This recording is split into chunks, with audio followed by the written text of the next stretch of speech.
Boa noite a todos. Hoje nós vamos falar nessa aula um pouquinho de anatomia e de planejamento de alta performance na estética. A gente sempre tem que pensar que o bom resultado sem anatomia é jogar na loteria, tá? Ele não entra no nosso padrão de alta performance.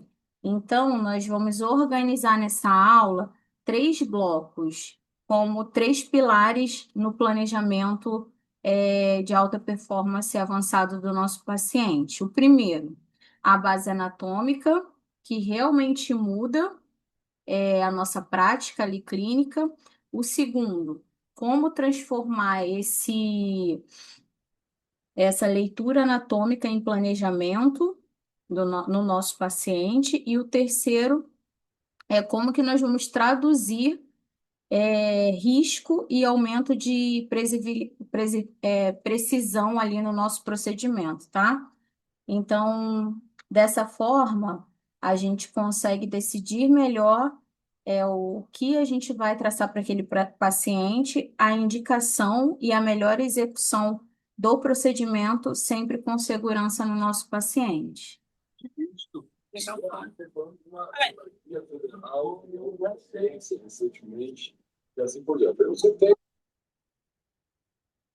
Desligando aqui o áudio. Então, quando eu falo de alta performance, eu estou falando de processo mais robusto, tá? Que eu tenho que ter mais atenção e traçar todo um planejamento para o tratamento daquele paciente. Então, o profissional ele tem que enxergar a anatomia, transformar essa anatomia em estratégia e execução com consistência, tá? Então, na nossa prática clínica ali de alta performance, a gente não pode ter improvisos, tá? Então, como que acontece lá, o que seria, assim, a estética de alta performance que a gente vai trabalhar hoje? É o diagnóstico, que é a leitura anatômica e funcional antes da seringa, antes do uso daquela tecnologia. Então, o diagnóstico ele vem antes do bioestimulador, do preenchedor, antes da tecnologia que eu vou utilizar no meu paciente. A estratégia, que é uma sequência racional, a prioridade, o plano e o produto e o tempo que vai levar aquele procedimento ou aquele processo inflamatório no meu paciente, tá? E por fim, a execução, a técnica que eu vou utilizar, o controle de risco que eu vou traçar para aquele procedimento específico que eu escolhi para o meu paciente. Não adianta fazer o procedimento sem tratar, sem você ter ali um controle de risco e um planejamento também de risco para as intercorrências, tá? Para o que pode acontecer com o seu paciente. E a documentação, que é muito importante, porque ela respalda a gente juridicamente, tá? E também em relação ao nosso conselho. E o flow-up, que é o justo um ajuste fino de manutenção, de gestão de expectativa do nosso paciente, quantas sessões eu vou traçar para ele desse procedimento, quando que ele vai ter que fazer a manutenção desse procedimento, a cada 6 meses, a cada um ano, a cada ano, tá? Então a gente tem precisão no nosso resultado, a gente tem coerência com a anatomia, a gente tem a naturalidade, tá? Sem sobrecorreção no nosso paciente, a segurança clínica, o conhecimento precoce ali de complicações que podem causar do procedimento de escolha daquela estratégia que você traçou para o seu paciente e a padronização do raciocínio, tá? A padronização dos nossos protocolos, ela nos dá segurança nos procedimentos e também segurança nos riscos que podem acontecer.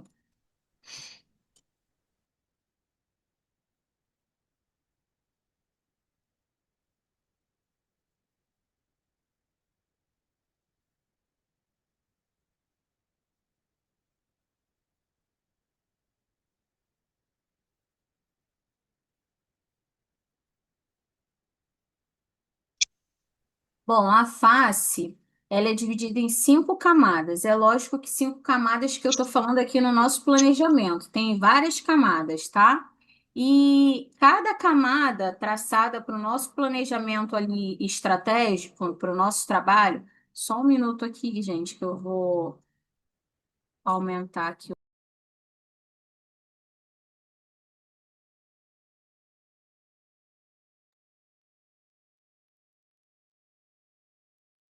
Então, isso vai mudar de acordo com a camada que eu vou trabalhar, tá?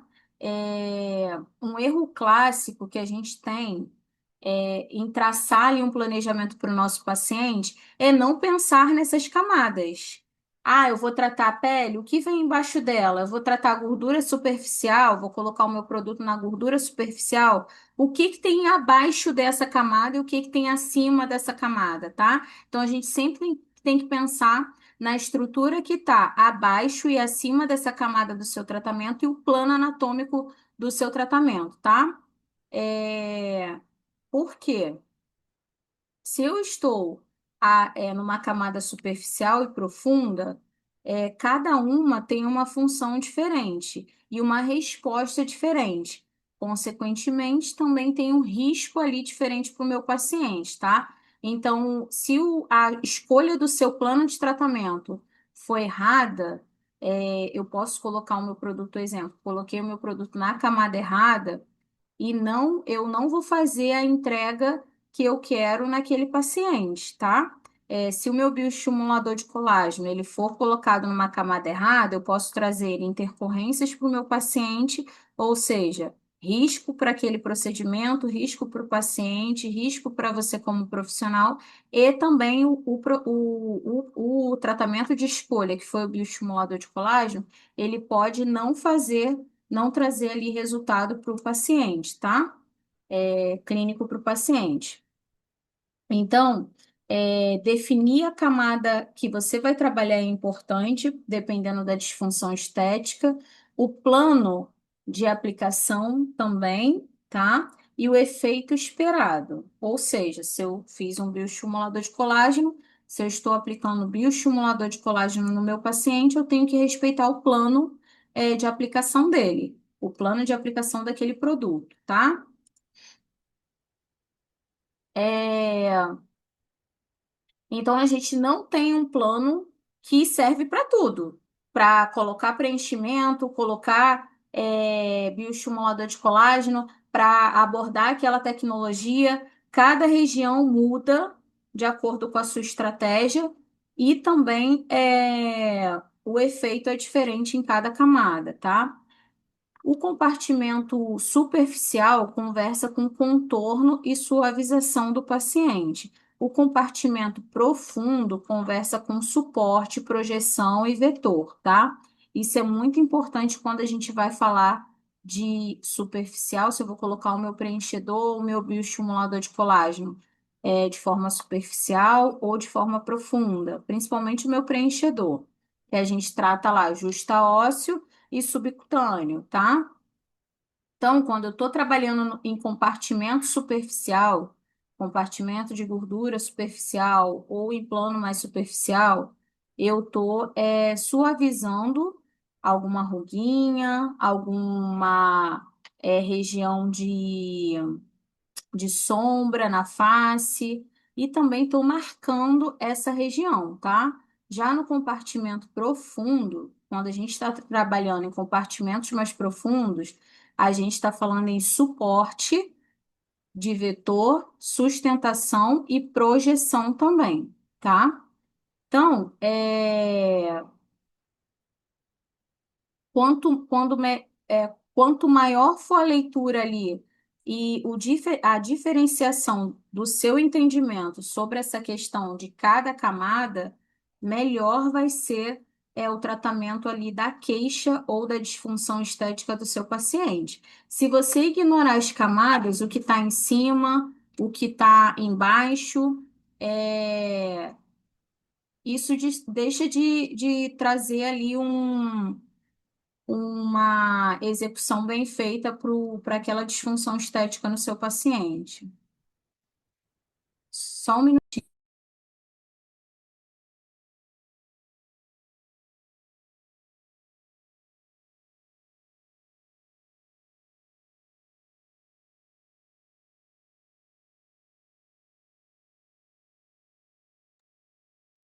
Então, é muito importante entender as camadas, aonde eu vou trabalhar e sempre pensar que se eu estou trabalhando superficial, tem estruturas abaixo. Será que se o meu paciente está com derretimento de face, então ele está com derretimento ali dos, começando ali, reduzir os coxins de gordura, aí é superficial ou profundo? Tem aula aqui na plataforma para vocês darem uma olhadinha. É, então, será que eu preciso colocar o meu preenchedor no subcutâneo? Será que se eu colocar o meu preenchedor no subcutâneo, o que que vai acontecer? Vai pesar, né? Pesar e vai derreter junto com o que já está derretido, tá? Então, eu preciso de quê? Reposicionamento, de reposicionar vetor e projeção também ali na região. Então, eu vou trabalhar em compartimento profundo, justa ósseo, que a gente fala muito lá na nossa aula, tá? Deixa eu mudar aqui o meu. Então, aqui,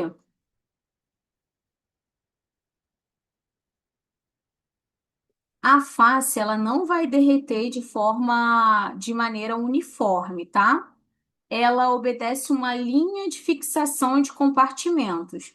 Nas aulas anteriores, nós já falamos desse derretimento de face que o paciente questiona para gente. Ah, tô sentindo que tá tudo derretendo, tá? Então, se você não tiver um planejamento estratégico sobre justa ósseo ou subcutâneo, você vai pesar a face desse paciente, tá? E vai gastar mais produto e vai trazer ali uma harmonização menos elegante para ele. Isso a gente fala de uma forma geral, né? Então, o raciocínio maduro é o quê? Onde o tecido perdeu suporte? Aonde que está sem suporte? Qual o vetor que está quebrado? Qual o vetor que eu, se eu preencher, vai causar mais sustentação ali naquela região? Qual compartimento precisa ali ser resgatado a estrutura dele? Qual compartimento de gordura que está derretendo que eu preciso reposicionar ele? Com os fios de sustentação ou dar uma sustentação justa ósseo com preenchedor? Sem essa leitura anatômica, a gente não consegue traçar um planejamento para o nosso paciente, tá? Vocês confundem muito, quando vem de fora, né? Que aqui na parte da estética a gente fala muito, a gente trabalha muito com ligamento, e aí a gente às vezes fala na aula, ligamento verdadeiro, ligamento falso, principalmente quando a gente está falando de face, tá? E aí vocês me perguntam, qual é a diferença, né? Tudo ligamento? Eles têm uma diferença. E eu preciso compreender isso também, tá? Porque a gente também tem ali a frouxidão, falando assim popularmente, dos ligamentos com envelhecimento. Então, eu preciso entender o que está acontecendo, da onde é a inserção inicial desse ligamento, onde é a origem desse ligamento, eu preciso entender isso. Então, o ligamento verdadeiro ele é aquele ligamento osteocutâneo. O que que significa isso? Que a origem dele é no periósteo, no osso, tá? Ou em fáscia mais profunda, muito lá aderida ao osso, tá? Então, o ligamento verdadeiro, ele é um ligamento osteocutâneo. Ele inicia lá na parte óssea, tá? Então, a inserção dele chega lá na derme, na pele. Começa profundo e vai até lá na derme, tá? Então, ele faz a ancoragem no ismais e no caminho. A cada caminho que ele passar até chegar lá na derme, tá? Qual é a função dele? É um ponto de fixação mais forte na região onde tem esse ligamento verdadeiro, tá? Então, ele amarra a pele e os mais ao esqueleto facial, falando assim para vocês compreenderem, tá? Qual é o que que isso qual é o comportamento clínico desse ligamento verdadeiro na nossa face, no nosso corpo, tá? Ele vai trazer firmeza, tá? E ele cria pontos de travamentos na nossa face. Eu estou falando da face no momento, tá? Quando a gente tem um envelhecimento, que a gente já falou nas aulas anteriores, o tecido ao redor começa a derreter, cair, tá? E esse ponto, ele segura, ele faz uma ancoragem, ele vai segurar e não vai deixar que isso comprometa, dependendo também da idade, tá, gente? Se o paciente não faz nenhum tratamento, ele vai deixar, ele não vai fazer esse travamento e vai junto, tá? Vai ficando frouxo, como a gente fala. Ele começa a não conseguir segurar quando tem o derretimento da face, dos coxins de gordura, ele começa a não conseguir, não realiza mais esse travamento, tá? Desses compartimentos. Ou seja, ele vai deixando as coisas tudo no lugar, tá? As outras camadas no lugar, tá? E aí, o que que acontece?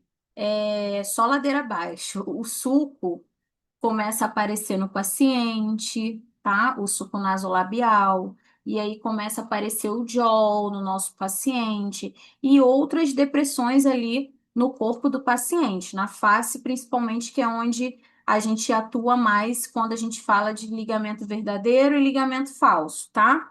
Então, ele vai trazer firmeza e estrutura. Ligamento verdadeiro, ele vai trazer firmeza e estrutura, e ele é osteocutâneo. Começa lá no osso e vem trazendo essa ancoragem até derme, tá? Já antes de eu falar da imagem, eu tô falando aqui as diferenças. Já o ligamento falso, é, ele começa a origem dele, ele não vem do osso, tá?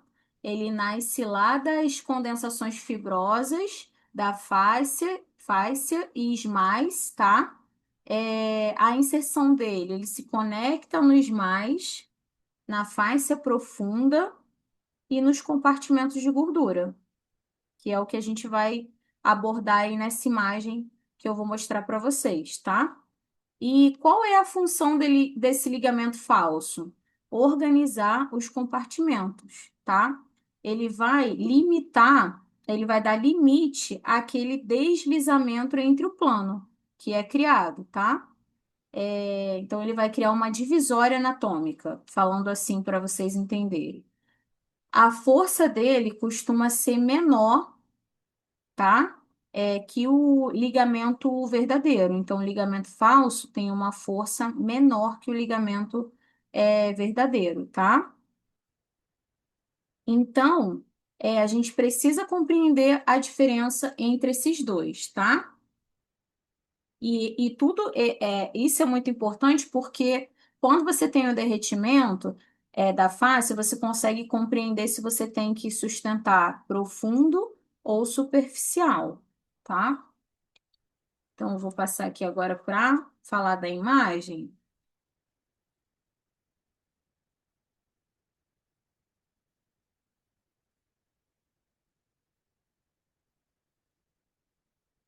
Vou botar aqui a luzinha. Alguma pergunta, gente? Deixa eu voltar aqui para lá para vocês. Deixa eu abrir.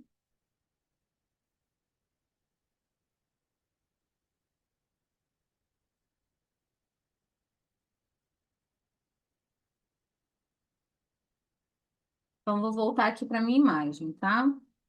Nenhuma pergunta.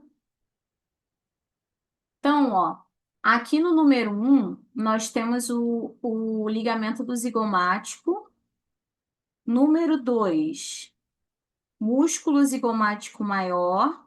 Número 3, masséter. 4, osso zigomático, tá? E 5, músculo orbicular do olho, tá?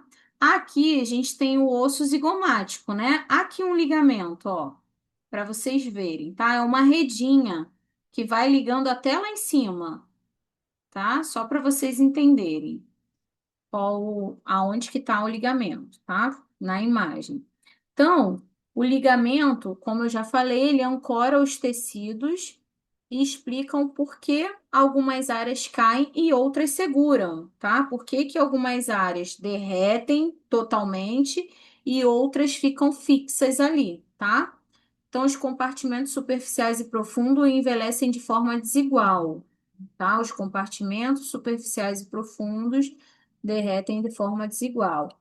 E aí a gente começa a aparecer As sombras na face, nessa região de olheira, aparece os sulcos, tá?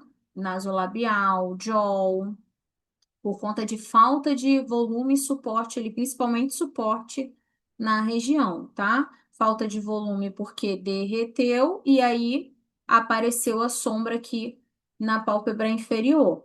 E falta de suporte porque derreteu e eu preciso dar suporte nessa região de malar zigomático. Por que que é importante compreender isso? Porque se eu tenho um paciente marcando o jaw, essa região aqui, por que que eu tenho que trabalhar superficial? Vou pesar mais ainda. Eu preciso sustentar aqui em cima a justa ósseo, por conta dessa questão também de ligamento, tá? O ligamento, ele ancora, tá? Faz a ancoragem. Então, qual é o erro comum que a gente vê muito aí, né, na parte da estética? Tratar sulco sem tratar suporte. Sulco nasolabial sem tratar suporte, tá? Tratar olheira sem tratar suporte. Tem que tratar, tá? Então, restaurar os pontos de sustentação e os vetores de sustentação. Vetor é o quê? Ah, ó, tô puxando a minha pele, não tá ficando lá em cima? Então, é um vetor que, se eu colocar o meu fiozinho de sustentação aqui, ele vai dar uma sustentação e vai ajustar no lugar esses compartimentos que estão fora, estão derretendo, tá? Então, vetor e sustentação tem que ser o seu alvo certo no seu tratamento, no seu planejamento ali estratégico na parte da estética. E o que que a gente ganha com isso? Se o seu olhar for através da anatomia, que o corpo está mostrando para gente, através do que a gente já conhece que vai acontecer com o envelhecimento do paciente, você vai trazer ali a harmonia para a face dele com naturalidade e vai gastar menos produto, tá? Não adianta eu querer marcar a mandíbula do meu paciente com um jaw aparecendo sem eu sustentar lá em cima, porque eu só vou gastar produto, tá? Nesse paciente.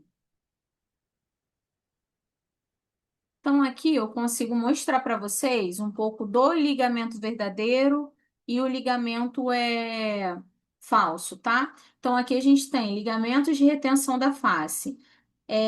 ZMM, músculo zigomático maior. ZMM, tá? Músculo zigomático maior. ZL, ligamento zigomático. ZL aqui, ó, de pretinho, ligamento zigomático. PMF, eu tenho a fáscia parotídea massetérica, tá? Que tá nessa região aqui, tá?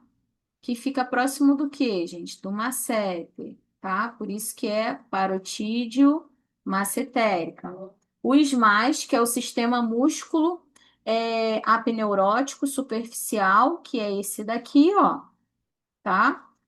E o ducto parotídeo, que é o PD, que tá bem aqui, ó, o ducto.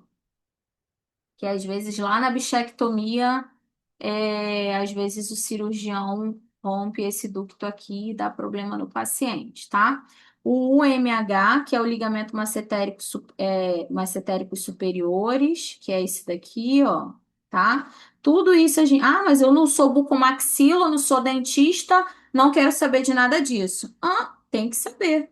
Principalmente você que é profissional da área da estética, tá? Que você vai mexer nisso tudo aqui. E você tem que entender para sustentar o seu paciente e compreender aonde que eu tenho que trabalhar no ligamento verdadeiro ou ligamento falso. O que que o meu paciente está ali mostrando para mim que está acontecendo com ele? Ele está perdendo ancoragem? Eu tenho que repor ali, sustentar na parte de ancoragem, tá? Então, o ZL, que é esse pretinho aqui, ó, ele é um ligamento verdadeiro, tá? Já o UML, ele é um ligamento falso, só para vocês entenderem aqui, tá? Então tá tudo aqui na mesma dissecação, mas cada um tem a sua função, verdadeiro e falso. Só para vocês entenderem. Ah, o artigo científico que foi, pega as imagens está aqui embaixo, tá? Tem outra imagem também nesse artigo científico. Ué, no meu tá aparecendo, no outro não.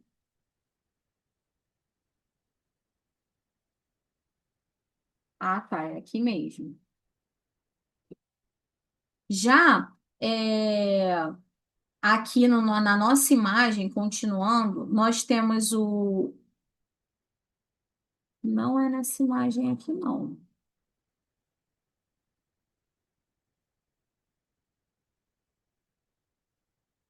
Peraí, gente, eu vou anexar aqui a outra imagem rapidinho.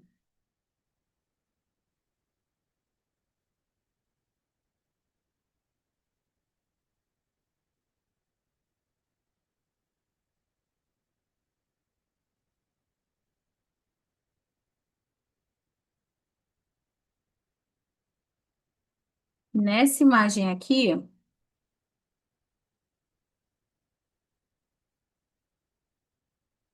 o meu é o meu LML, que é o ligamento massetérico, e o ligamento mandibular, que é esse daqui, ó, esse e esse, eles são ligamentos falsos, tá? Só para vocês entenderem o raciocínio que a gente está conversando. Então, o LML e o ML, que é o massetérico e o mandibular, eles são ligamentos falsos.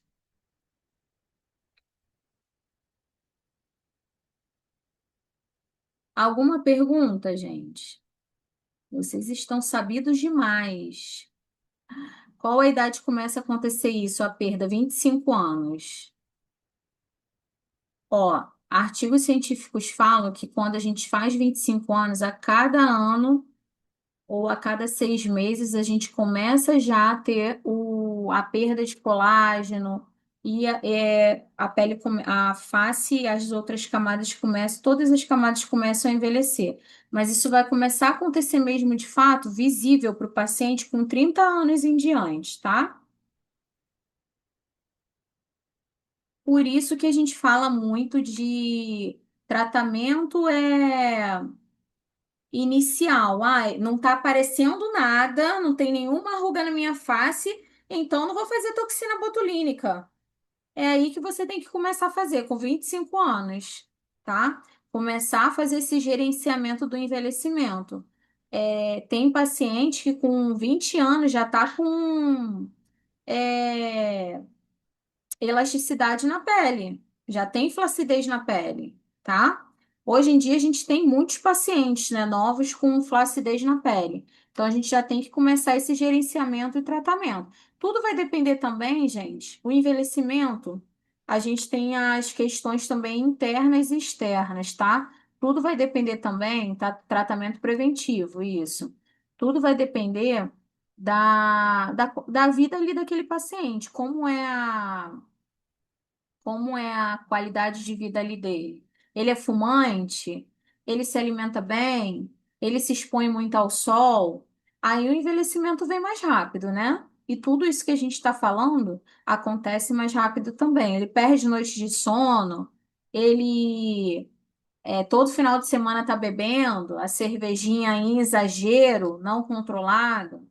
Então, todo dia bebe, tá? Pode ser questão genética também, tá? É, a gente tem, né, paciente com 35, 40 que não parece ter 35, 40 e nunca fez procedimento nenhum. Aí são questões genéticas, tá?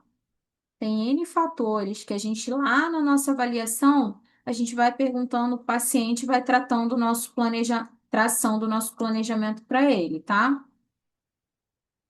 Então, nessa parte aqui, a gente também precisa compreender para o nosso planejamento estratégico no paciente. A anatomia é a parte mais importante de tudo. O produto vem depois, a aplicação vem depois. Se você não entender o que que acontece no corpo do seu paciente, como funciona a anatomia do seu paciente, só vai gastar produto nele, tá? Aí com 3 ml você não vai fazer um milagre que às vezes a gente faz lá no IAL. Então, a anatomia é muito importante. Deixa eu ver aqui, passar para minha página. Então, na parte superior, isso a gente fala em todas as aulas, a maioria, né? Na parte superior da face, existe 5 compartimentos de gorduras na região do frontal e nas têmporas, tá? Desse lado aqui, nós temos todos os compartimentos de gorduras superficiais da nossa face. Desse lado aqui, nós temos todos os compartimentos de gorduras profundos na nossa face. E aí eu não falo gordura profunda, gordura superficial. Vocês vão ver muito eu falando lá na aula. SUF, olha, perdeu o SUF. Olha, o SUF dela é bem aparente, tá? Então, são nomenclaturas que a gente usa muito na sala de aula, lá na prática com vocês. Então, a gente tem, começando medialmente, compartimento central e justapõe ao compartimento médio e de ambos os lados, tá? O que eu tenho desse lado superficial, eu vou ter desse lado também, do lado direito e do lado esquerdo. O que eu tenho do lado esquerdo profundo, eu vou ter do lado direito também, tá? Então, os compartimentos laterais, eles são contíguos, tá? A gordura da região temporal. E eles se estendem até a gordura cervical. Aí eu tô falando já aqui, ó, dessa região, tá? Então, estudar os compartimentos de gordura do nosso paciente é importante, porque eles que fazem, através do ligamento também, que não está mais sustentando aquela face, aquelas camadas, eles perdem também volume e começam também a migrar para baixo, tá? Então, o jaw, ó, tá vendo? Ele começa a derreter para essa região aqui. E aí marca o paciente nessa área que a gente não pode preencher, que a gente fala lá, não pode preencher. São todas as camadas da face, vai ter compartimento de gordura superficial e profundo? Não, ó. Olha aqui, na pálpebra inferior. O que que a gente tem aqui? Pele, músculo e o compartimento de gordura, tá? É, E aí, no caso aqui, ó, qual é o da pálpebra inferior? Ó, tá? Quando a gente fala de SUF, a gente está falando de compartimento profundo, que fica nessa região e abaixo da órbita do paciente. Quando eu falo de compartimento de gordura orbital superficial na região de pálpebra inferior, eu tô falando de um compartimento de gordura que tá mais superficial, tá? Então, aqui, ó, são as camadinhas que a gente tem na pálpebra inferior. Então, tem algumas áreas que você vai encontrar somente o superficial e não o profundo. Então, isso a gente também tem que entender, tá? Porque se for preencher ali, o que que vai acontecer com esse compartimento? Qual é o ligamento que eu tenho aqui nessa área, tá? Que sustenta esse meu compartimento? Qual o ligamento que eu tenho aqui nessa região? Tudo isso é importante compreender antes de você tacar o preenchimento ali no paciente, tá?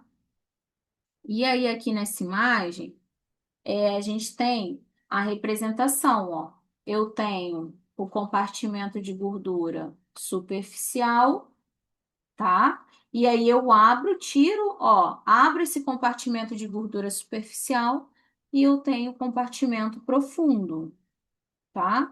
Para vocês compreenderem melhor o que a gente está falando aqui, tá? Então, eu tenho superficial, eu removo esse superficial, esse compartimento de gordura superficial. Na imagem B, quando ele é levantado, vem aqui o compartimento de gordura profundo. Às vezes, eles são separados por uma fáscia, tá? Aí, lá no bumbum, na aula de bumbum, a gente mostra no cadáver também essa separação e a diferença dos dois compartimentos de gordura, porque eles têm diferença. O mais profundo é de uma forma e o mais superficial é de outra forma, tá? Aí, por que que eu tenho que entender isso daqui? Ah, doutora, onde que eu vou colocar o meu bioestimulador de colágeno? É no subcutâneo superficial ou profundo? Aonde eu vou ancorar o meu fio de sustentação? Aí a gente vai falar assim, ah, é no subcutâneo superficial, ah, é no subcutâneo profundo. Meu Deus, onde fica cada um deles, tá?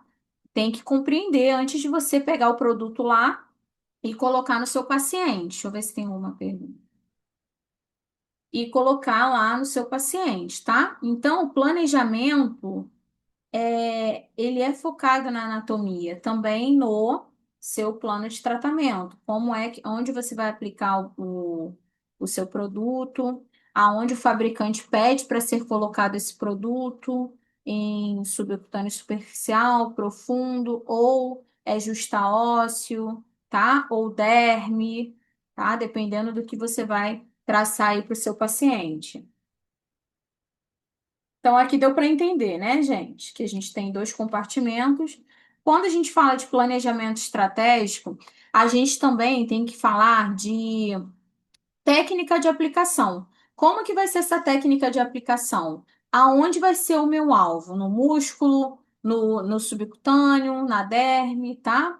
Só que aqui, quando a gente fala de preenchedor, de skin buster, de bioestimulador, a gente tem essa parte de técnica de injeção de preenchimento ou de bioestimulador. Então, a gente tem a técnica linear, que é a técnica A, tá?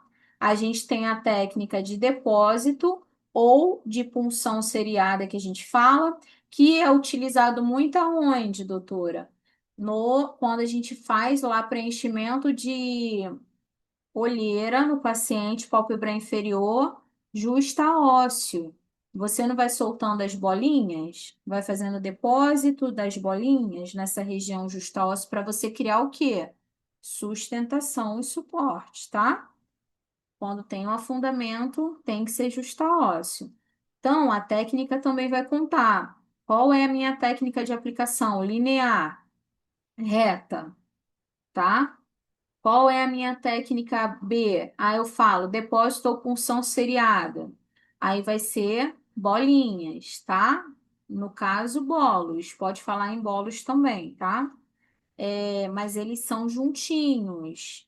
Essa técnica aqui, não, a gente não só solta uma bolinha, são várias bolinhas que a gente solta na região, tá?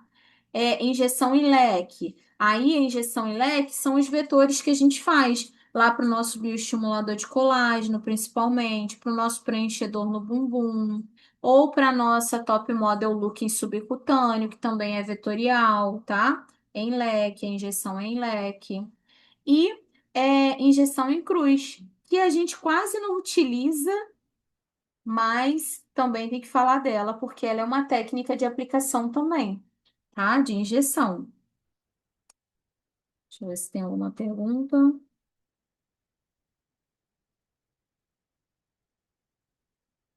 Como saber qual é a técnica mais apropriada para cada área? Você tem que avaliar o que está acontecendo na estrutura que o seu paciente te relata queixa. Se ele relata queixa de que o bigode chinês aqui está marcando, eu não vou falar nasolabial para vocês compreenderem, tá? Tem gente da turma de março aqui que ainda não teve a aula. Então, o bigode chinês aqui, nasolabial do paciente, está marcando? Se está marcando, os meus compartimentos de gordura já está começando a derreter, tá? E aí, eu tenho que usar qual técnica nesse paciente que ele está perdendo sustentação e suporte? Justa ósseo, malar ou zigomático. Normalmente, zigomático top model look, CK1, CK2, CK3, tá? Então, qual a técnica mais apropriada para cada área vai depender do que você está visualizando ali que está acontecendo na estrutura anatômica do seu paciente, tá? Ah, posso sustentar e aí ficou uma marcadinha, seria em depósito nesse caso. Você fala do caso aqui da nossa técnica. Isso aí, isso aí. A aplicação é A aplicação seriada, que é em depósito ou bolos, são bolos, bolinhas juntas que a gente vai fazer, CK1, CK2 e CK3, eles não estão próximos, com uma distância pequena, de um ponto para o outro. Então, vai ser justa ósseo, tá? Ou em bolos, ou em depósito, injeção de depósito, justa ósseo, tá? O que que é justa ósseo? Eu venho com a minha agulhinha ou com a minha cânula bem junto ao osso, tá? Do paciente. E aí tem a técnica lá de segurança que vocês vão aprender na prática, que é a aspiração. Para a segurança do paciente, é sempre bom de contar de 15 a 20 segundos de aspiração antes de injetar esse produto no seu paciente, tá? Aí, vamos outro caso clínico aqui para você entender que as técnicas mudam de acordo com a queixa e o que você está visualizando do paciente.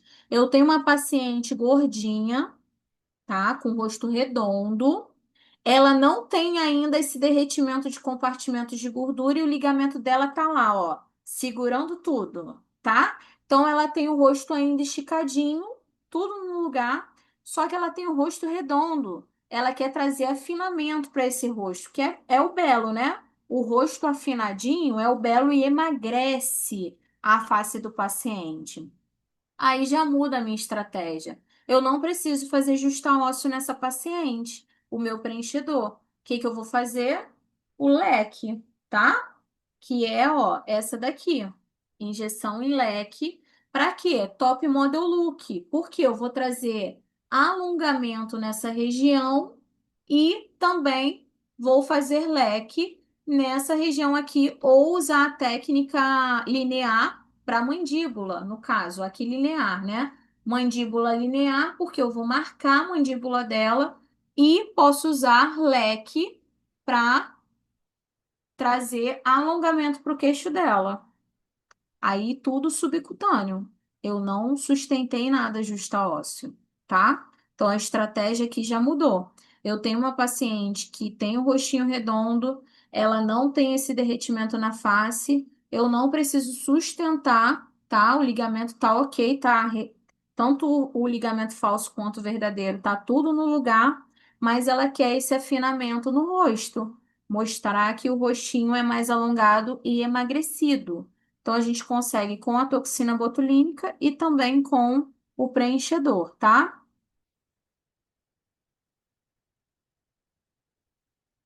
Então, o bólus é específico para sustentação, linear leque, ajuste e afinamento. Isso, mais ou menos isso mesmo, tá? O bólus sempre vai ser sustentação. Sempre vai ser sustentação, tá? Sempre. O linear e o leque, a gente vai usar muito o linear para marcar uma zona única, né? Que a gente vem com preenchedor ou até mesmo com bioestimulador nessa região paradinho. E o leque, ele vai fazer ancoragens de sustentação ou vai também ancoragem, né, para cima, tá? Trazendo afinamento para a região. O leque é ajustes e também ancoragem. Se a gente fala de bioestimulador, aí o bioestimulador, qual é a visão dele? Ele vai fazer o quê? Estimular colágeno, né, na região. Então, quando a gente trabalha atrás dessa linha ligamentar com o bioestimulador em leque, a gente está fazendo também uma ancoragem, tá? Por quê? Não vai criar fibras de colágeno ali, não vai estimular colágeno? Então, ele vai sustentar, vai esticar também essa face. Deu para entender?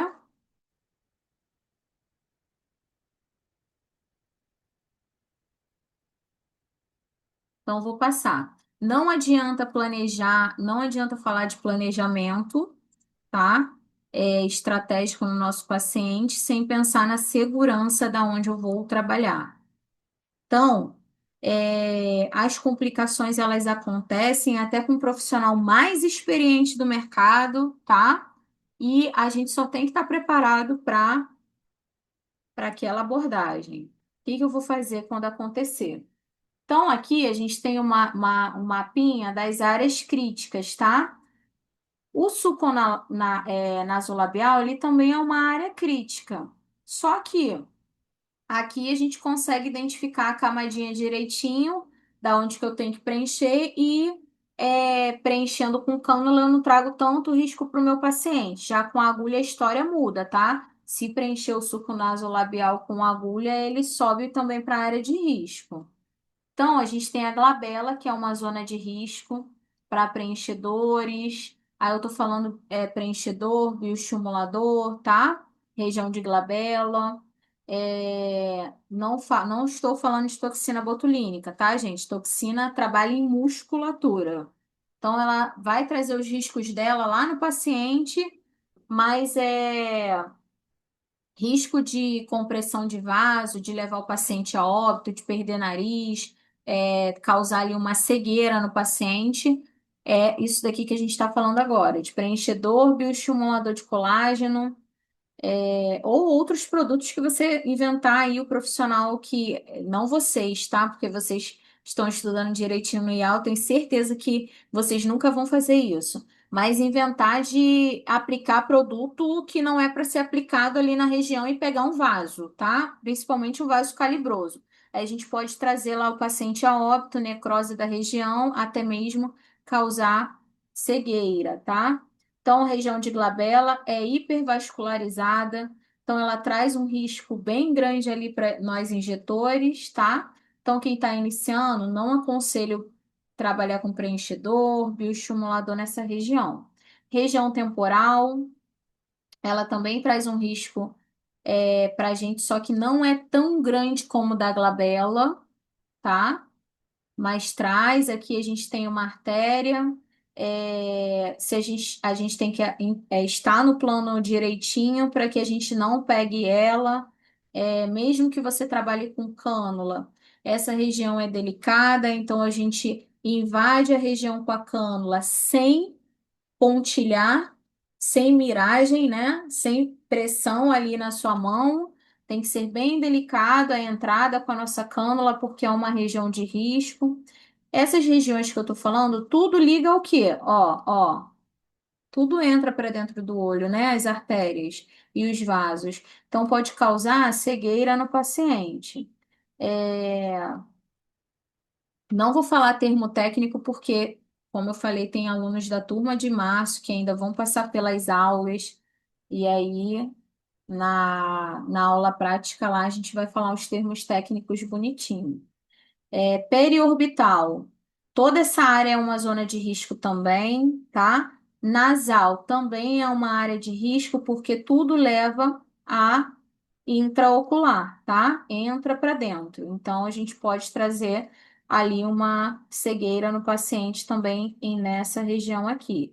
Preenchimento de olheira, fazer com cuidado, na técnica direitinho, não traz nenhum risco para o paciente. Se for com cânula, também é mais seguro, tá?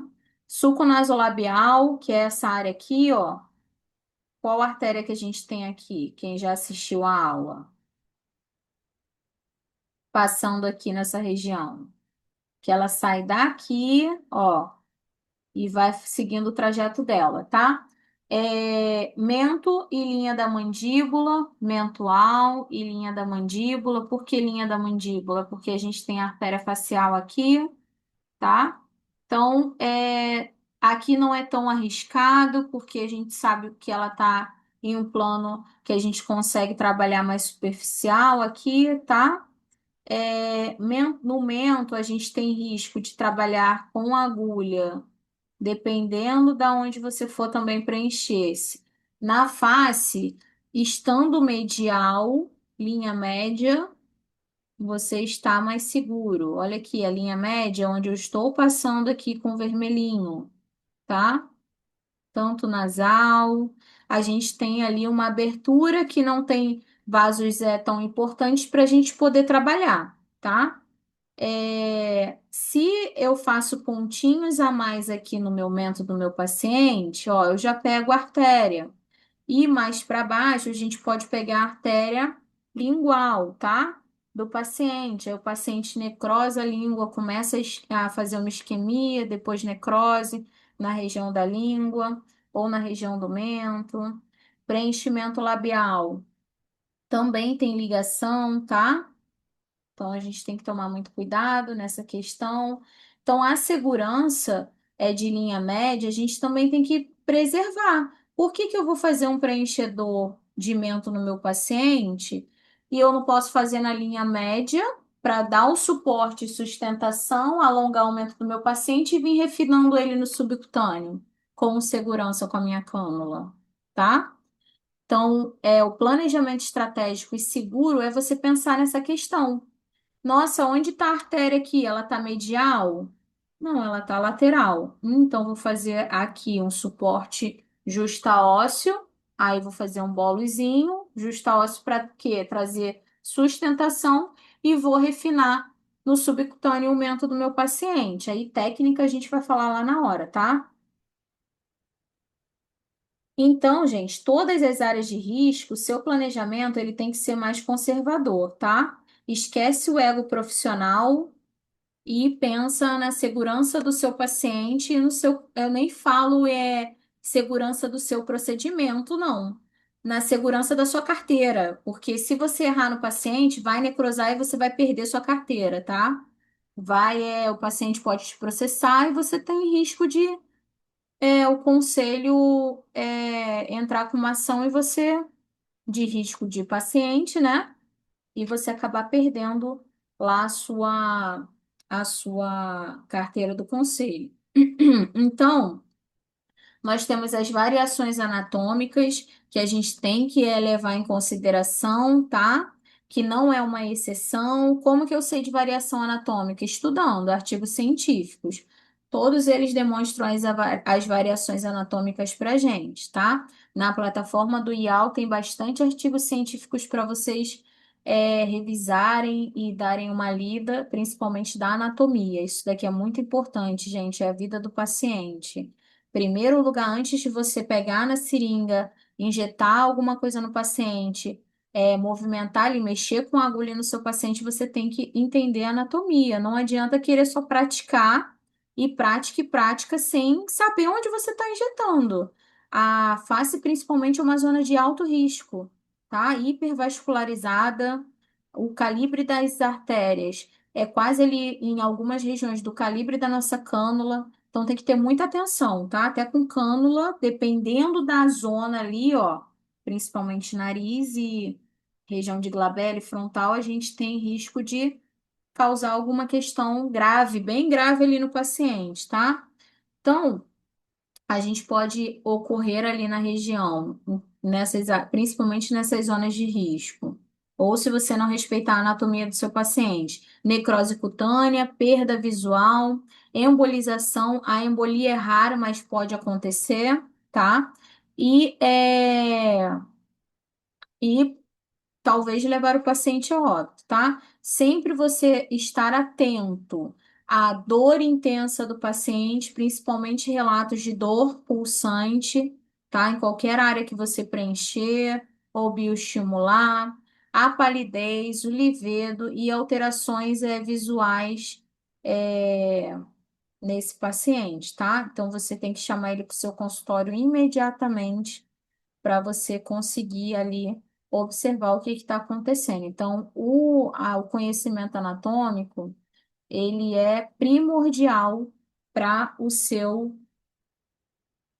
trabalho aqui quando a gente fala de harmonização corporal ou facial, tá? Eu não poderia deixar de falar da região do glúteo, abordar ela, porque a gente faz muito lá no IAL, na nossa prática clínica, tá? Eu não posso fugir dele, então, e aqui eu coloquei um raciocínio clínico só para vocês compreenderem como funciona essa região, tá? E essa leitura. No plano subcutâneo, a gente tem menor densidade de vascularização na região do glúteo, tá? Quanto mais profundo a intervenção no glúteo, quanto mais profundo for o seu procedimento na região do glúteo, maior conversas com estruturas vasculares, maior conexão com estruturas vasculares você vai ter, tá? Então, o preço é muito alto quando a gente pega algum vaso bem calibroso também nessa região. Eu não falei nem íntima feminina, porque ali o plano que a gente trabalha é seguro. E a gente quase não perde o plano na região íntima feminina. Agora, já no glúteo, a gente perde o plano com a cânula. Então, sempre andar com a cânula, levanta ela para verificar se está no plano. Andou com a cânula, levanta ela para verificar se está no plano. É claro que aqui a gente tem uma camada de subcutâneo profundo, de gordura profunda, bem densa e diferente. Então, a nossa cânula vai ter dificuldade de passar. E aí a gente está no plano errado. Se trazer dor para o paciente também, voltar com a cânula e acertar o plano, tá? Então, eu tenho maior densidade muscular, vascular também no plano intramuscular.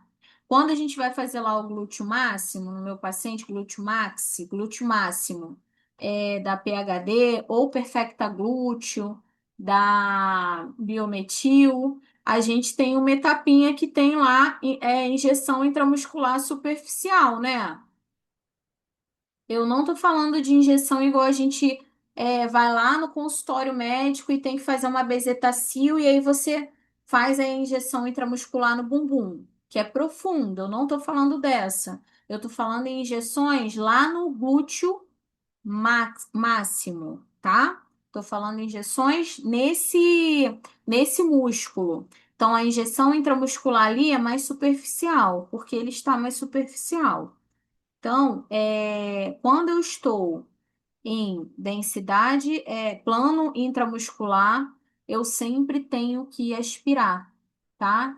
Seja lá no médio e no mínimo, que é lá a injeção profunda da bezetacil ou da nossa mescla de emagrecimento, da nossa mescla de aumento de metabolismo, do BCAA que a gente vai fazer no paciente, tá? Então, sempre aspirar antes de injetar, tá? Esteja superficial, muscular ou profunda, porque a gente tem vascularização na região e a anatomia do nosso paciente muda. Então, a gente tem que ter essa diferenciação, tá? Se tiver um ultrassom, é muito melhor para você fazer ali o seu procedimento no ultrassom guiado, tá? Ou você passar o ultrassom para você ver as camadinhas ali da anatomia do seu paciente específico para você entender se você pode angular a sua agulha 90 graus ou 45 graus. Normalmente, para a segurança do procedimento aqui, quando a gente fala de intramuscular superficial, a gente sempre vai angular 45 graus, tá? No bumbum, no bumbum. Então, a gente tem zonas seguras de quadrantes que a gente vai deixar para falar lá na aula do bumbum, aonde tem mais predominância desses vasos mais calibrosos, que são as zonas que a gente vai fugir, tá? E a gente nunca vai aplicar ali alguma coisa de forma profunda. Então, tem essas particularidades na região do bumbum que é importante abordar para a segurança lá do procedimento e eu já me antecipo aqui quando a gente for falar lá na aula de bumbum, tá? Então, o seu planejamento, ele tem que visar isso. O plano subcutâneo, eu tenho menor densidade vascular, tá? De vasos calibrosos nessa região de bumbum. Quando eu estou em plano aplicação intramuscular ou profundo e superficial, eu posso cair nesses vasos, tá? De maior calibre, que podem trazer dor no paciente, ou até uma intercorrência maior, tá? Então, deixa eu mudar aqui o meu. Então, quem pula toda essa avaliação aqui que vocês estão vendo na tela, começa mal. Pode crer que vai ter intercorrência. Pode crer que vai passar alguma questão do histórico do seu paciente que vai te gerar problema, tá? Então, antes da gente pensar em injetar qualquer coisa no seu paciente, entrar lá com a sua agulhinha no seu paciente, fazer lá o seu laser no seu paciente, o seu Raifu no seu paciente, tem que passar por essa etapa aqui, tá? Lá na nossa anamnese, que vocês tiveram com a doutora Lacimar, a anamnese que é uma questão importante, um documento importante na nossa avaliação do nosso paciente. É ali que a gente vai saber se o paciente ele tem alguma alergia, se ele faz uso de alguma medicação, se ele tem alguma contraindicação relacionada ao nosso procedimento. E também um respaldo, a anamnese é um respaldo jurídico para a gente, é um documento que tem que ser guardado debaixo de sete chaves, eu falo, costumo falar isso, porque se o paciente, não está na cara do paciente que ele vai processar a gente, se o paciente entrar com uma ação ou alguma queixa, você tem todo o documento bonitinho para apresentar para o juiz, tá? Então, a gente vai ver a queixa do nosso paciente, qual é a queixa dele? Como eu falei, os dois casos clínicos anteriormente. É sustentação que falta? Bigode chinês. Não é que a queixa dele é o bigode chinês. Mas agora vocês já aprenderam que o bigode chinês ele tem uma ação que de perda de ligamento, frouxidão de ligamento e derretimento dos coxins de gordura, causados ali pelo envelhecimento do nosso paciente, tá? É, não só envelhecimento. A gente também tem essa questão com os pacientes que fazem uso da tirzepatida, do Monjaro, Ozempic, por aí vai. Hoje é a nossa realidade, tá? Então a gente vai avaliar, perguntar para fazer a anamnese, o paciente vai preencher ali a fichinha, você vai conversar com ele sobre o que você leu na anamnese dele e vai para a queixa principal. Oi, seu fulano, então por que que o senhor me procurou? Qual é a sua queixa? O que que tá te deixando chateado em relação à sua face ou o seu bumbum? Aí ele vai falar a queixa dele, tá? A gente vai ver através desse esqueminha o histórico de contraindicação. Será que ele pode fazer um laser? Será que ele pode fazer um bioestimulador de colágeno? Tá? Exames estratégicos que a gente pode pedir para esse paciente, se trabalhar com ozônio, você vai pedir, se você está tratando gordura localizada, nesse paciente você pode pedir alguns exames para ver se ele está inflamado, porque não adianta tratar gordura localizada sem desinflamar esse paciente. Exame dinâmico, tá? Vai fazer também o exame estático, ele parado, sem esse exemplo maior aí é da toxina botulínica e do bumbum, que a gente precisa ver se ele tem, se ele tá com músculo forte ou se ele perdeu, se ele tem uma flacidez muscular ou se ele tem uma flacidez tissular. Aí isso a gente vai aprender lá na aula. O exame, você pode pedir exame clínico também, laboratorial. O exame estático, um exemplo, toxina botulínica, ou preenchedor também, tá? Eu vou pedir para ele, eu vou filmar ele sério, depois eu vou fazer o exame dinâmico, que é ele fazendo a mímica dali da onde eu vou, movimentando a região que eu vou preencher, o que eu vou tratar com toxina. Levanta a testa, sorri, relaxa, sorri, relaxa, lábio, joga beijinho, relaxa, sorri, relaxa. Por quê? Nesse exame estático e exame dinâmico, você vai ver também as assimetrias do seu paciente, você vai mostrar para ele no espelhinho. Porque depois ele talvez não tenha percebido ainda essa assimetria. Assimetria é o quê? Esse lado é maior, esse lado é menor. Esse lado do lábio é maior, esse lado é menor, tá? A gente tem que mostrar isso para ele saber que ele já tinha. Senão, quando for realizado o procedimento, ele vai vir queixando que esse lado está maior do que esse. Aí você fala, pega a fotinha dele ou o vídeo que você fez. Não, olha aqui, a gente conversou, lembra lá na minha avaliação? Ó, esse ladinho já era maior do que o outro. Para a gente fazer esse alinhamento de assimetria, demora um pouquinho, são vários ajustes. Então, isso tem que ser conversado com o paciente antes, tá? Quando for tratar principalmente a simetria. A qualidade tecidual desse paciente é uma pele firme, é uma pele que tem flacidez, tá? A fotografia do antes do procedimento, fotografia também da marcação, ou você faz lá no seu, se for toxina botulínica, você faz lá no seu planejamento, faz a marcação de acordo com o músculo que você vai trabalhar lá na sua fichinha do seu paciente. e o plano e consentimento do paciente. Plano que você traçou para ele, 3 sessões de bioestimulador de colágeno.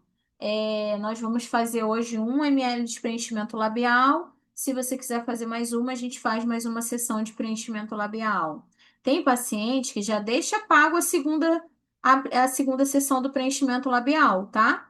Aí a gente sempre dá um intervalo de 30 a 45 dias para ele voltar. Ele já deixa pago às vezes. Depende tudo. Se ele falar para você, quero um bocão, quero volume, você vai fazer 1 ml e depois vai fazer mais 1 ml, tá? Porque a gente não pode, não é bom você ceder de 1 ml no preenchimento labial por conta de compressão de vaso, tá? A gente tem edema, pode ficar muito volume. A gente, com certeza, se você não usar a estratégia lá do laser e de entrar com medicação, vai ter edema nesse paciente, pode trazer ali uma obstrução do vaso.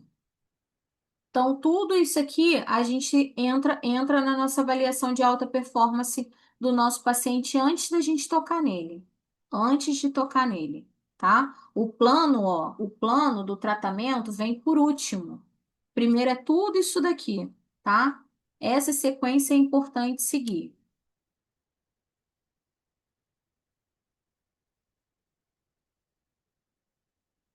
Então, tem muita gente que pensa em venda, é, e não pensa em explicar lá no Instagram como que vai ser todo o seu processo de planejamento. O Instagram, gente, ele é uma plataforma que ele vai educar o nosso público, o nosso cliente, tá?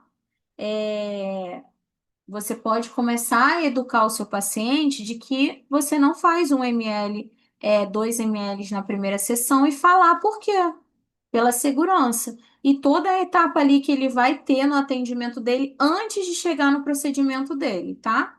Tem muitos profissionais que fazem essa estratégia, eu acho legal, porque você já educa ali o seu cliente antes dele sentar na sua cadeira ou marcar a consulta com você. Então, aqui eu gosto de ensinar. Um briefingzinho de planejamento que você pode ter lá no seu consultório para quem está iniciando, que ainda tem dúvida das etapas, tá? Então você pode primeiro fazer lá o diagnóstico anatômico do seu paciente relacionado à queixa dele, a queixa e o achado anatômico, né? O que que ele tem de queixa? É estrutura óssea que eu tenho que sustentar, perda óssea também, região de mandíbula, e aí eu vou preencher. É um compartimento de gordura que está derretendo, é profundo ou superficial, é um ligamento que não está mais fazendo ali a função dele. É uma dinâmica muscular, eu tenho que entrar com a toxina botulínica, ou é somente qualidade de pele que eu tenho que tratar, tá? Então você vai começar com a queixa e com o achado anatômico dele. Depois o objetivo. O objetivo mais a prioridade, tá? O que que é o que mais impacta nesse paciente? Você vai perguntar para ele. O que que está te incomodando mais assim quando você olha no espelho? Aí ele vai falar. Aí você vai explicar para ele: "Ah, essa questão é de suporte, é de contorno. Eu tenho que estruturar aqui primeiro. E aí depois a gente vai fazendo os refinamentos, tá? Porque tem procedimento, gente, que mesmo o paciente sendo aquele paciente aí mais agitado, mediatista, que ele quer tudo agora, não vai dar para fazer, tá? Não vai dar para fazer, porque senão ele vai ficar igual aquele boneco que tem aquela cara toda caída, tá? Porque fica demasiado, a gente, muitos procedimentos em um momento só, se não for bem planejado, pode trazer complicações também para o seu paciente.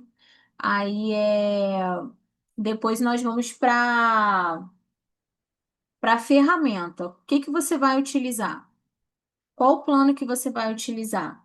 É uma tecnologia? Digo, vai usar uma tecnologia, vai usar um produto, um preenchedor, um bioestimulador no seu paciente? O que que você vai utilizar nele? Depois nós vamos vir para o plano de aplicação. Vai ser um plano profundo, superficial, de acordo lá com o meu achado anatômico com a queixa do meu paciente.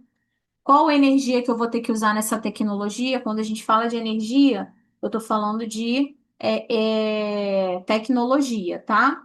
Qual modulação muscular que eu tenho que está envolvido ali no meu tratamento? E aí, quais são as etapas? É uma sessão só? São duas sessões que vai utilizar?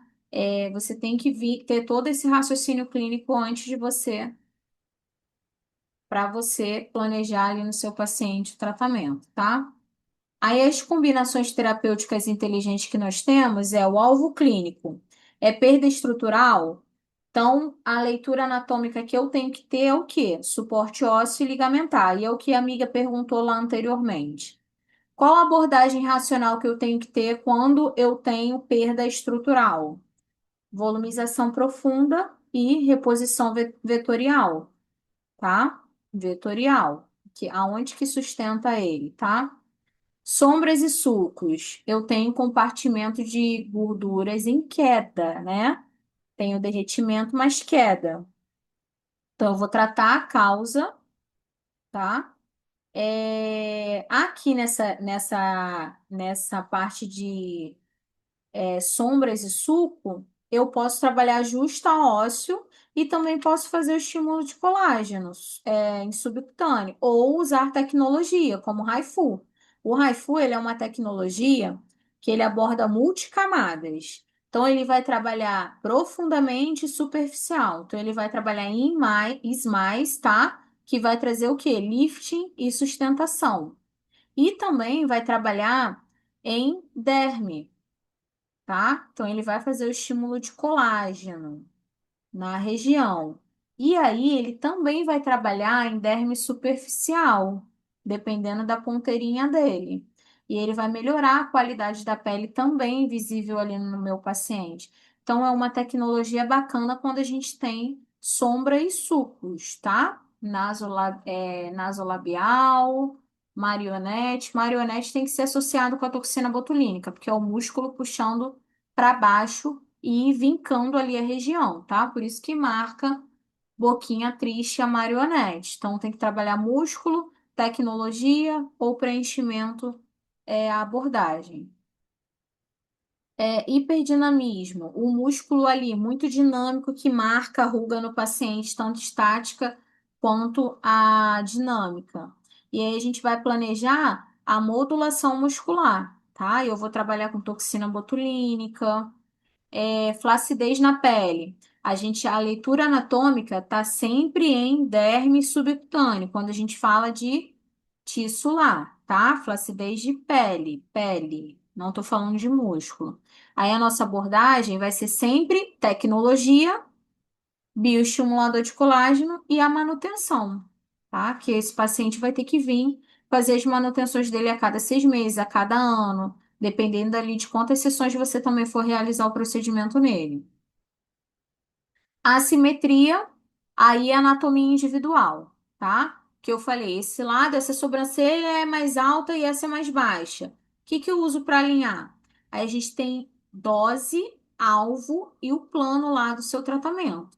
Quando a gente fala de assimetria labial, a gente usa o preenchimento labial para poder alinhar um lado com o outro.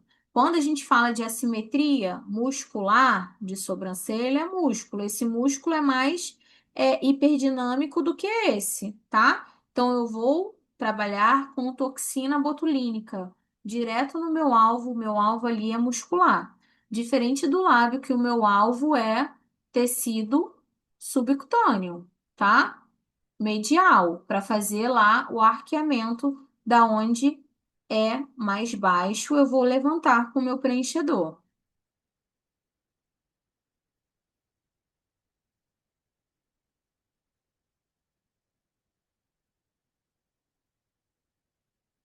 Então, aqui é um pouquinho da nossa rotina, segurança operacional que a gente tem que ter no nosso procedimento, no nosso planejamento do paciente.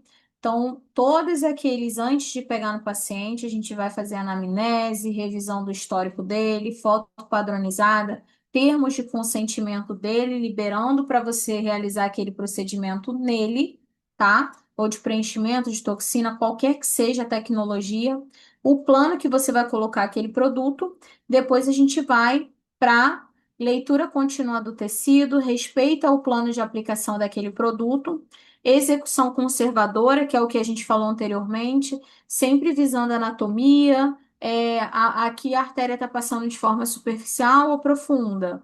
Monitoramento de dor durante o procedimento, se o paciente está doendo, está sentindo dor, tem alguma coisa errada, não pode, tá? A coloração da região que você está trabalhando, principalmente com tecnologia, bioestimulador de colágeno e preenchedor, tá? Que a gente já falou anteriormente, a coloração que apresenta risco para gente, que a gente tem que ficar em alerta, tá? Que apresenta ali na pele do nosso paciente, uma isquemia, e a perfusão também desse tecido, tá?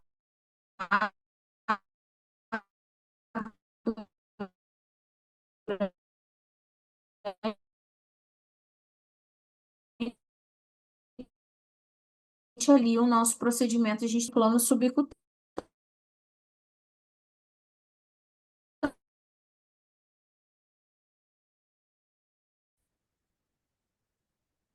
Estão me ouvindo? Não sei se a minha internet aqui deu uma caída. Voltou? Voltou? Voltou? Travou aonde, gente? Quando eu estava falando aqui durante monitoramento, vou voltar aqui. Execução conservadora é quando a gente fala lá do nosso procedimento,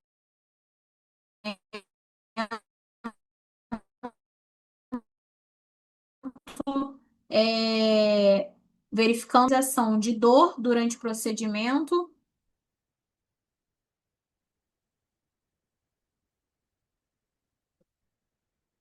Tá travando de novo.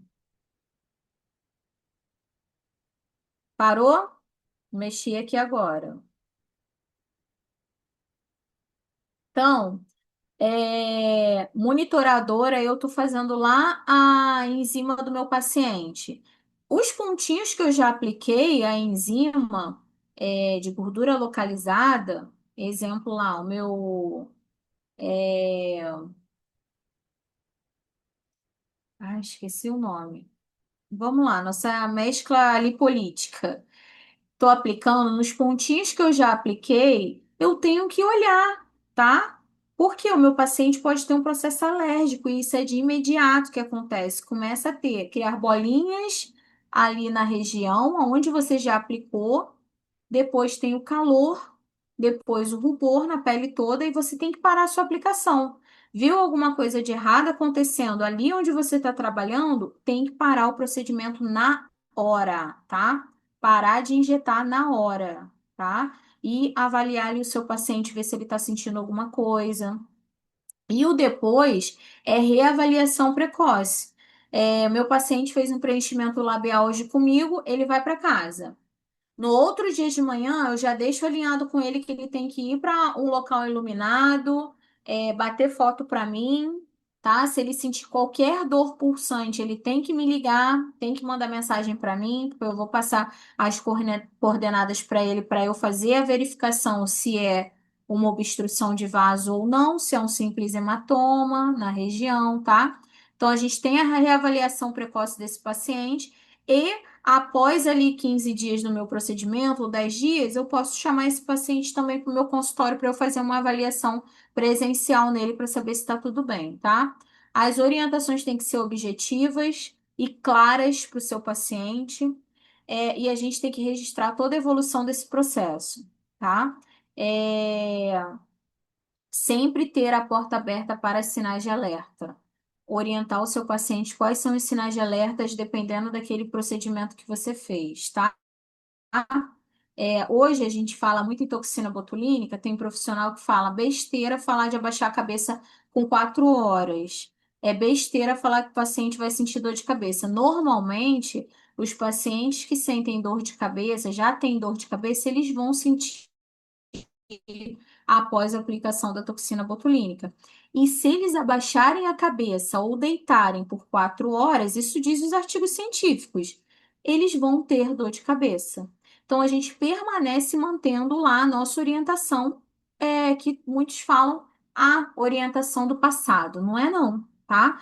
A anatomia do seu paciente é diferente, então o organismo dele também é, tá? A maneira que o organismo dele vai responder naquele produto também vai ser diferente. Então a gente continua passando essa orientação de fala para o nosso paciente. Normalmente eu pergunto: já tem dor de cabeça no seu dia a dia? Sente dor de cabeça? Ele fala que sim, eu já passo a orientação de não baixar a cabeça por 4 horas. E se ele sentir dor de cabeça, ele pode sentir talvez dor de cabeça após a toxina botulínica.